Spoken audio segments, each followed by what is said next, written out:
quando e como associar medicamentos anti-obesidade e como escolher cada fármaco. Não só o primeiro fármaco, como também o outro fármaco que a gente vai associar.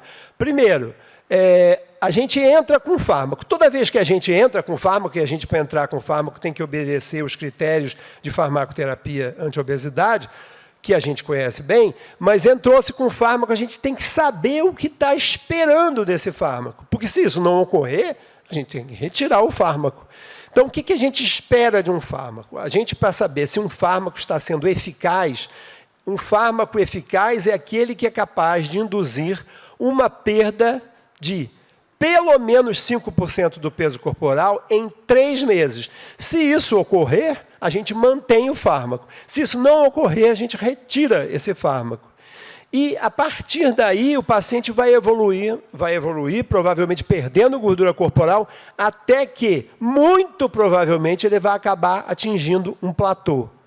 Quando ele atinge esse platô, qual a nossa conduta? Entrar com um fármaco novo e retirar o anterior? Não.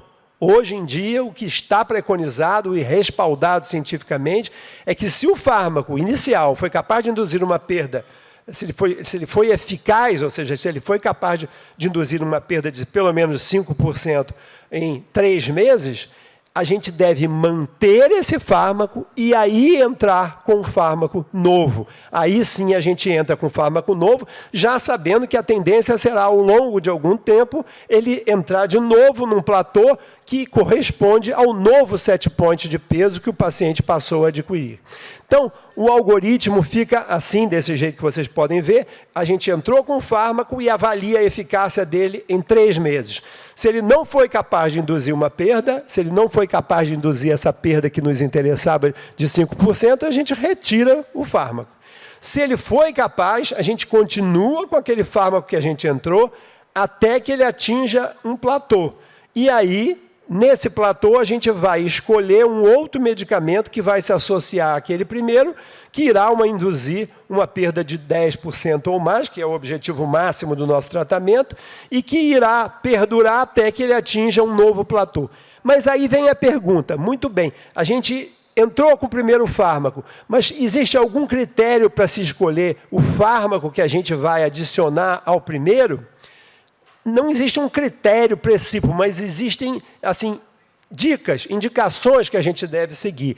Por exemplo, paciente com, além de obesidade, diabetes mellitus tipo 2, a gente deve pensar em se associar um agonista do GLP-1, como o liraglutide, inibidores do SGLT2, que por sua ação de eliminação de glicose pela urina, vão também contribuir para a melhora da diabetes, ou a metformina, que a gente sabe que tem uma ação importante em pacientes com resistência insulínica. Da mesma forma, paciente com pré-diabetes e que tenham curva de tolerância à glicose alterada, é um caso a se pensar, manter então o primeiro fármaco e se associar a metformina a esse segundo fármaco.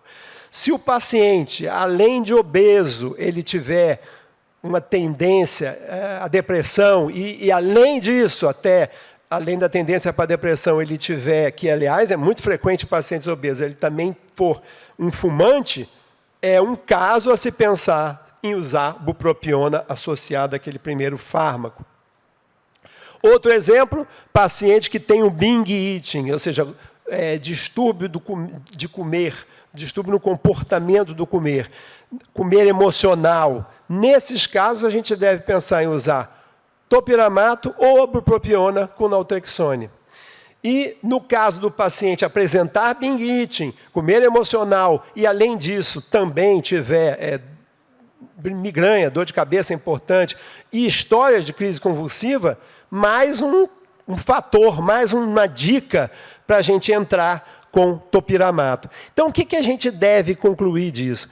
Primeiro que a gente deve buscar na anamnese e nas queixas do paciente aquelas dicas que nos fazem entrar com um novo fármaco, ou seja, que vão apontar para esse ou para aquele fármaco, lógico que respeitando sempre as contraindicações a cada fármaco, que todos nós sabemos qual é.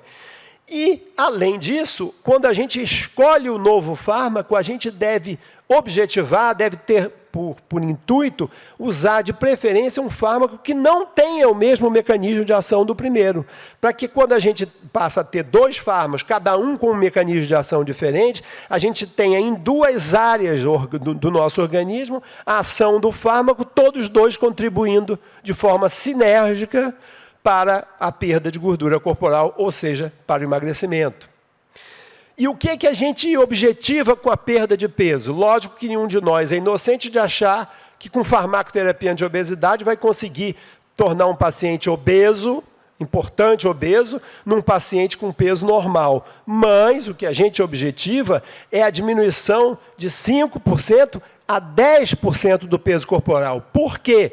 Porque conforme a gente evolui nessa perda de gordura corporal, a gente consegue, vejam que com 5% de diminuição de gordura corporal, a gente consegue ter uma melhora já de cara no hipogonadismo associado à obesidade, hipogonadismo masculino associado à obesidade, que é muito frequente. Melhora de incontinência, e conforme a gente vai evoluindo na perda de peso, a gente vai melhorando e vai diminuindo e até desaparecendo as comorbidades causadas, no fundo, pela própria obesidade.